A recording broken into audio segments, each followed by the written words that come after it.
All right, so I want to talk about group dynamics. So there's a whole science of group dynamics that if you understand that, you can much better navigate all of the groups that you work in for group projects in high school and college and even in the workforce. Dr. Bruce Tuckman years ago came up with these 4 stages of group dynamics: forming, storming, norming, and performing. So the forming stage is when you're just meeting the other members of your group.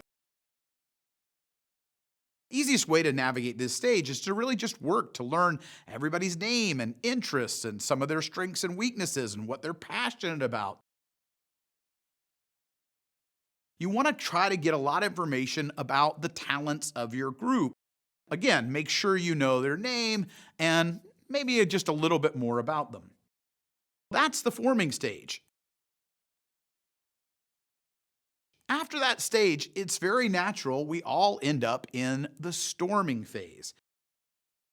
The storming phase is when we're starting to try to do this activity, but we keep bumping into each other or stepping on somebody's toes, or something happens that's just a small little minor conflict, or sometimes even a bigger conflict.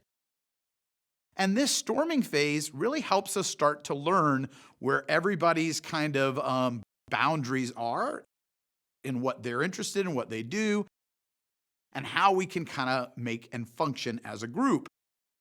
And it naturally leads to the norming phase. The easiest way to get through your storming phase is to quickly start collecting some norms and agreements on how the group should function, right? So like, hey, I'm going to be the recorder and I'll write down some of the things that we said, and talking about delegation or having some agreements on how we're going to treat each other in the group. But the faster you can get to starting to set those, the least amount of time you'll spend in that storming phase. The last stage is performing. Once you have some really comfortable and agreed upon norms, now the whole group can really just start to perform. Not only that, but you can hopefully have a group that is better than the sum of its parts. There's a really cool synergy where everybody's working together, and together they're able to make more than any of the individuals could do alone, or even a collection of individuals. That's group dynamics. Now, the other piece of group dynamics is to understand that group projects and the activities you do, they're probably going to have some hiccups. You're probably going to need to be prepared for a plan B and how to bounce back from a failure or a struggle.